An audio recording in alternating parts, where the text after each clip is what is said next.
Et puis tiens, j'ai le goût de dire, continuons notre tour du monde, puis on va revenir un petit peu chez nous sur à quoi ça ressemble, le déconfinement. Oui, je sors le carrousel de diapositives, comme dans le bon vieux temps, ce soir, version 2.0. On va commencer en Colombie-Britannique avec une photo qui nous vient de Burnaby. L'Arena a rouvert ses portes en fin de semaine. C'est la chambre des joueurs, ça? Oui, la chambre de hockey est trop petite, donc il faut que les jeunes enfilent leur équipement à l'extérieur. Disons que les protège-lames sont importants dans ce temps-là. Aux Pays-Bas, certains théâtres ont repris leurs activités en fin de semaine. Voyez les séparateurs, les plexiglas. Évidemment, votre voisin est quelqu'un qui habite à la même adresse que vous. On reprend les activités comme ça. Là, c'est 3 par 3, les bancs? Oui, 3 par 3, exact. Okay. En Italie, ça a été pris ce matin, ça. On reprend les activités dans les cours de justice, dans les cours municipales. Donc, il y a ce couple qui s'est marié. Disons que ça donne des photos de noces un peu différentes. Oui.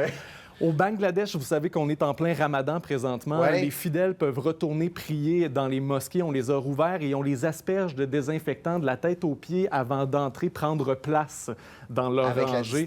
Ça donne beaucoup de monde quand même dans un même endroit. En Allemagne, si vous êtes un amateur de gym, depuis ce matin, vous pouvez y retourner. Remarquez, un appareil sur 2 est condamné. Et en haut à droite, on a les gardiens de sécurité qui sont là pour s'assurer que les règles de distanciation sont bel et bien respectées.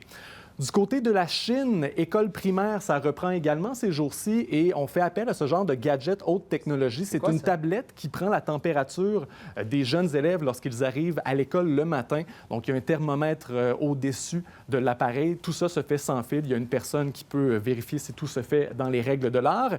Et toujours du côté de la Chine, si vous êtes des fans de Mickey Mouse, vous pouvez retourner à Disneyland Shanghai depuis ce matin. 24 000 personnes par jour plutôt que les 80 000 habituels. Tous les billets ont été vendus jusqu'au mois de juillet. Les files d'attente vont être un petit peu moins longues au manège. Oui, mais en même temps, on doit se garder, j'imagine, le fameux 2 mètres. Fait que ça va étirer la fameuse ligne d'attente. Merci de ce petit voyage par diapositive, comme vous avez dit.